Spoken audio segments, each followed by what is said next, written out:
وہ ہر روز اسی طرح چھپ کر نماز پڑھا کرتا تھا، مگر اس کی جذباتی حالت کبھی ایسی نہیں ہوئی تھی جیسی اس دن نماز کے بعد ہو گئی۔ اس کے آنسو نکل آئے، اس کے منہ سے یہ الفاظ ایاک نعبد و ایاک نستعین بلند آواز سے نکل گئے۔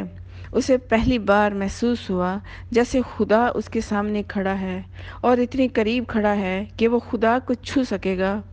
اس نے نماز ختم کر کے 2 نفل پڑھے اور دعا کے لیے ہاتھ اٹھائے۔ اس کی آنکھیں بند ہو گئیں، اس کی زبان سے الفاظ اس کے سوچے سمجھے بغیر پھسلنے لگے۔ قبلہ اول کے خدا، آج تیرا نام لینے والے، تیرے رسول کا کلمہ پڑھنے والے مسلمان ان انسانوں کے ڈر سے تیری مسجد اقصیٰ میں تیرے حضور سجدہ کرنے سے ڈرتے ہیں، جو تیرے رسول صلی اللہ علیہ وسلم کے منکر ہیں۔ آج تیرا قبلہ اول ویران ہو گیا ہے۔ جو زمین تیرے رسول صلی اللہ علیہ وسلم کے قدموں سے مقدس اور مبارک ہوئی تھی، اس پر آج صلیب کا سایہ پڑ گیا ہے۔ جس بنی اسرائیل کو تیری ذات نے دھتکار دیا تھا، وہ آج تیرے قبلہ اول کو ہیکل سلیمانی کہہ رہی ہے۔ میرے خدا، اپنی عظمت کا پتہ دے، مجھے بتا تو عظیم ہے یا یہودیوں کا خدا؟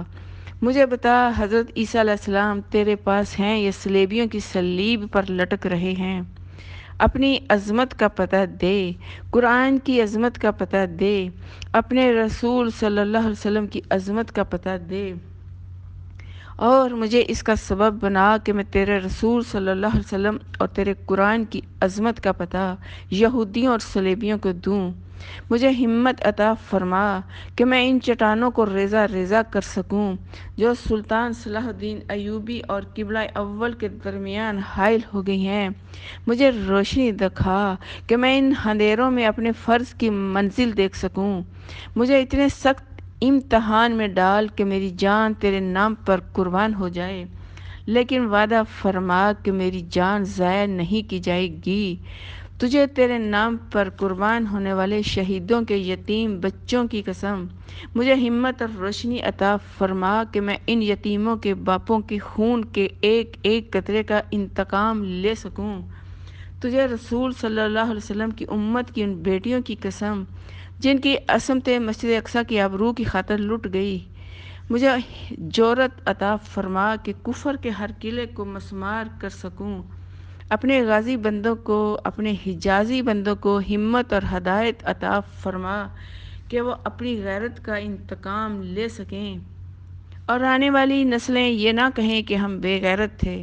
آج بت بھی تیرے نام پر ہنس رہے ہیں اور میرا خون کھول رہا ہے۔ مجھے وہ شجاعت عطا کر کے میں پتھر کے ان بتوں کا مذاق اڑا سکوں۔ میرے خدا، اگر تو یہ نہیں کر سکتا تو میرے خون کو سرد کر دے۔ مجھے ایسا بے غیرت بنا دے کہ مجھے یاد ہی نہ رہے غیرت کس چیز کا نام ہے۔ میری بنیائی واپس لے لے کہ میں اسلام کی بیٹیوں کو بے حیا اور بے آبرو ہوتا ہوا نہ دیکھ سکوں۔ میرے کان بند کر دے کہ میں تیرا نام نہ سن سکوں۔ میں ان مسلمانوں کی فریادیں نہ سن سکوں جو فلسطین میں صلیبیوں اور یہودیوں کے غلام ہو گئے ہیں۔ حسن کی آواز بلند ہو گئی، تو کہاں ہے؟ تو ہے کہ نہیں؟ بول میرے خدا، مجھے زبان دینے والے خدا، خود بھی بول۔ مجھے بتا سنت پر حق ہے یا صلیب، یا مجھے فیصلہ کرنے دے کہ سچا کون ہے، سنت یا صلیب۔ قرآن تیری آواز ہے یا کسی بندے کی؟ بڑی ہی ہولناک گڑگڑاہٹ سنائی دی جیسے چھت ہل رہی ہو۔ اس کے فوراً بعد بجلی اتنی زور سے کڑکی کہ حسن کا کمرہ ہل گیا اور کمرے کی درزوں میں سے حسن کو بجلی کی چمک دکھائی دی۔ اس نے اور زیادہ بلند آواز سے کہا، اس بجلی سے مجھے بھی بسم کر دے یا اپنی مسجد اقصیٰ کو۔ مسافر نہ رہیں، منزل نہ رہے، بجلیاں ان پر بھی گرا جن کے سہاگ تیرے نام پر اجڑ گئے۔ اپنے نام پر یتیم ہونے والے بچوں، اپنے نام پر یتیم ہونے والوں پر بجلیاں گرا، اپنے رسول صلی اللہ علیہ وسلم کے نام لیووں پر بجلیاں گرا، تاکہ کسی کی فریادیں تیرے کانوں تک نہ پہنچ سکیں۔ پھر بجلی کڑکی اور اس کے بعد گٹائیں گرجنے لگیں اور بیروت کا ساحل قریب ہی تھا۔ ان دنوں سمندر خاموش ہوا کرتا تھا، مگر سمندر جوش میں آ گیا۔ اس کی لہروں کی مہیب آواز حسن کو یوں سنائی دینے لگی جیسے بحیرہ روم کی غصے میں آئی ہوئی موجیں اس کے کمرے کی دیواروں سے ٹکرا رہی ہوں۔ گٹاؤں کی گرج، بجلی کی کڑک اور سمندر کا جوش مل جل کر قیامت کا شور بن گئے۔ حسن کی آواز اور زیادہ بلند ہو گئی۔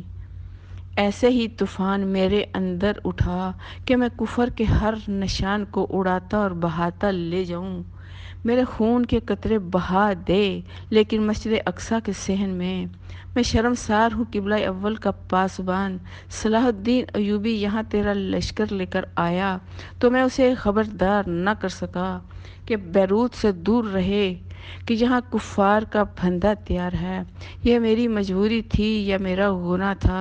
مجھے جرأت اور شجاعت عطا کر کہ میں گناہ کا کفارہ ادا کر سکوں، ورنہ یہ بت میری روح کو بھی تانے دیں گے کہ تیرا تو خدا ہی کوئی نہیں۔ مجھے ان بتوں کے آگے شرمسار نہ کر، مجھے شہیدوں کی روحوں کے آگے شرمسار نہ کر۔ اگر میری دعا قبول نہ ہوئی تو روز قیامت میرے مردے میں جان نہ ڈالنا، ورنہ میں تیرا گریبان پکڑ لوں گا اور تیری مخلوق سے کہوں گا کہ یہ ہے وہ خدا جس نے اپنے رسول صلی اللہ علیہ وسلم کی لاج نہیں رکھی۔ اس خدا نے رسول صلی اللہ علیہ وسلم کے نام لیووں کو اتنا مجبور اور بے بس کیا کہ قبلہ اول ویران ہو گیا اور اس پر صلیب اور یہودیوں کے سیاہ سائے پڑ گئے۔ بجلی زور سے کڑکی، حسن کے کمرے کی چھت، دروازے اور کھڑکی دروازے زور سے کھٹکے اور چھت پر یوں آوازیں آنے لگیں جیسے گھوڑے دوڑ رہے ہوں۔ موسلادھار بارش شروع ہو گئی۔ طوفان زمین و آسمان کو ہلا رہا تھا۔ حسن کے دل پر ایسی گرفت آ گئی جس میں خوف بھی تھا اور جذبات کی شدت بھی۔ کبھی اسے ایسے لگتا جیسے وہ خواب دیکھ رہا ہو۔ اس نے اللہ سے اس طرح کبھی باتیں نہیں کی تھی۔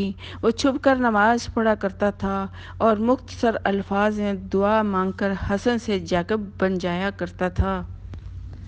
رات بھر جاگے ہوئے جوان اور توانا حسن کو نیند نے مسلے پر ہی دبوچ لیا۔